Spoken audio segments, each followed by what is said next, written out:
particulière.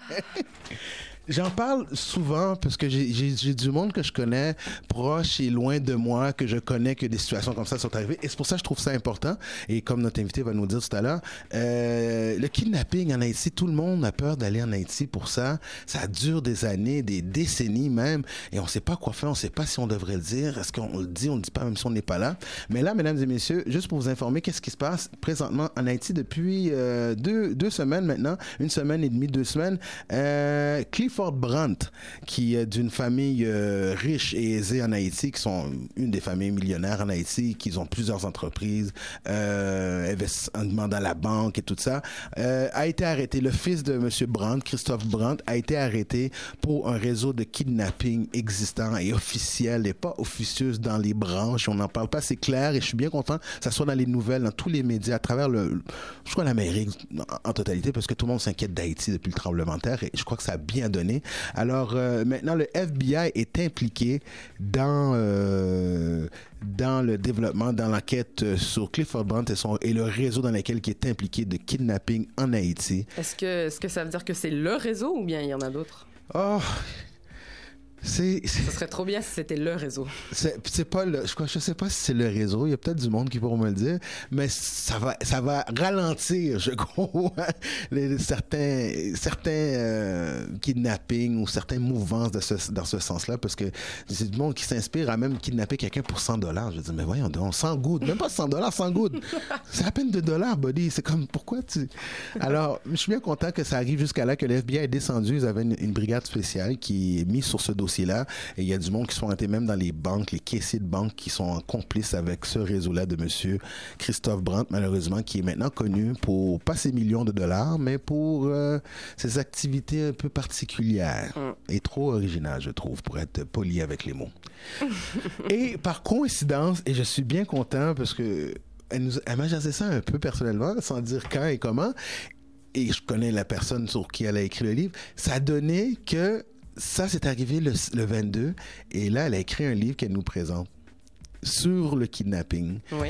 Et sur qui est sorti. Bienvenue, Madame Brézo. Bonjour. À Radio Centre-Ville. Merci. Oui. Donc, c'est un plaisir. Oui, c'est un plaisir. Ben, c'est un plaisir de vous recevoir aussi. Et surtout dans un cadre comme ça. Peut-être ça va inspirer d'autres personnes à peut-être parler à voix haute, je crois, du kidnapping. Parce que vous avez eu une situation... Très difficile, oui. Mm-hmm. C'est ça, je me disais que ça tombe bien. C'est pas mon travail d'aller trancher ça. Oui. C'est à la police de régler ça. Peut-être qu'il n'y a absolument aucun rapport avec mon enlèvement, mais ça tombe bien parce que je viens de sortir un livre justement et sur le kidnapping, et ceci parce que j'en avais assez d'entendre, de voir des choses qui se passaient. J'ai pas été la seule, on le sait que je suis pas la seule, j'ai pas été la seule à être kidnappée. Il y en a eu beaucoup. J'étais chanceuse de m'en sortir, saine et sauve. Mais c'est pas drôle en général ce qui se passe. Puis on tape sur le monde, on tue du monde, on les coupe en petits morceaux. Moi, j'ai vraiment été chanceuse. Et c'est peut-être... Oui. Donc, le livre est sur mon ton enlèvement. Frère. Ton enlèvement? C'est mon enlèvement. Ton enlèvement, oui, d'accord. En 2008. En 2008? Oui. Oh! Oui, j'ai été enlevée en 2008. J'ai brossé un petit peu, même très, très peu, l'histoire de mon frère, parce que ça aussi m'a écœurée. Et j'avais jamais fait mon deuil de mon frère, justement, qui a été tué puis brûlé en 2005 en Haïti. Et moi, depuis, je me suis dit, puisque je n'avais pas été aux funérailles, ma famille ne voulant pas, qu'il faut absolument qu'un de ces jours, je revienne en Haïti à faire mon deuil. Le voir là où il se trouve, dans une urne, faire mon deuil et puis revenir tout simplement. Mais j'avais quelques affaires personnelles à régler aussi que je voulais régler. Ceci dit, je pars moi aussi et je me fais prendre. Ça veut dire que c'était comme le comble. C'était le comble parce que j'ai laissé Haïti aux années 2010, dans les années 2010.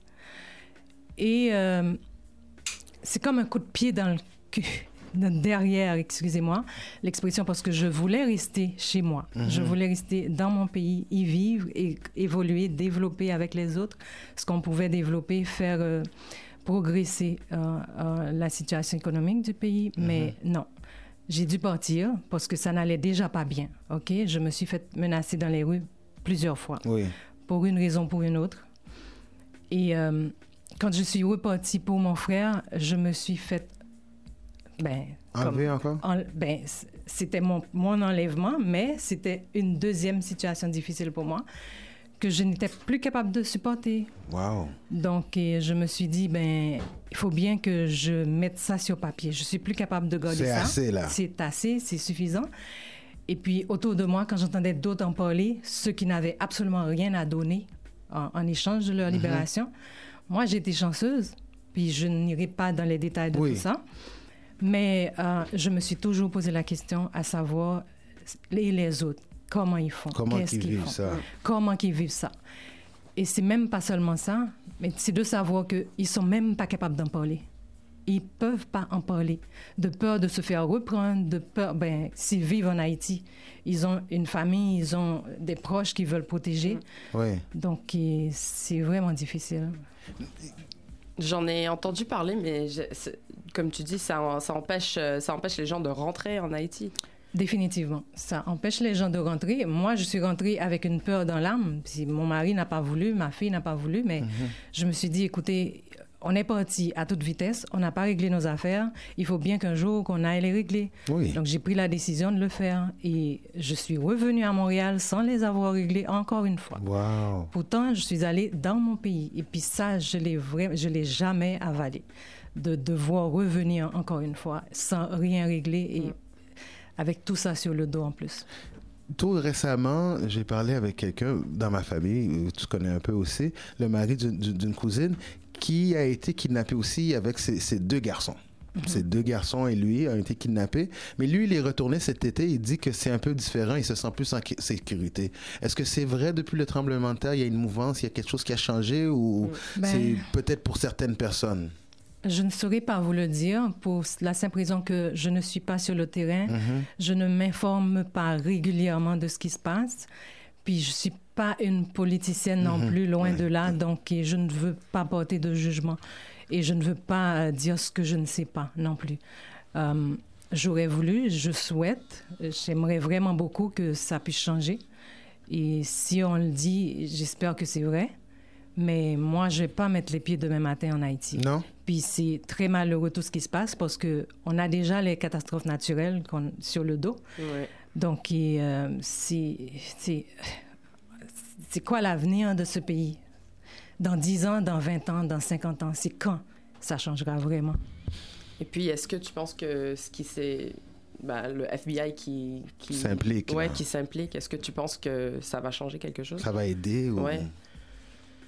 J'espère que ça va changer quelque chose. De tout cœur, j'espère que ça va changer quelque chose. Le FBI, la police haïtienne, ils vont faire leur travail. D'ailleurs, c'est quelque chose quand même d'avoir pu prendre Clifford Brandt s'il est impliqué vraiment. Et je pense qu'il l'est vraiment puisque la vidéo est sur YouTube. Tout le monde le voit. C'est quoi les circonstances? Il y a une question de circonstances. Et est-ce que c'est vrai, est-ce que c'est faux? Ça, on ne le sait pas. Mais c'est à suivre. Moi, tout ce que j'espère, c'est qu'il y ait un changement.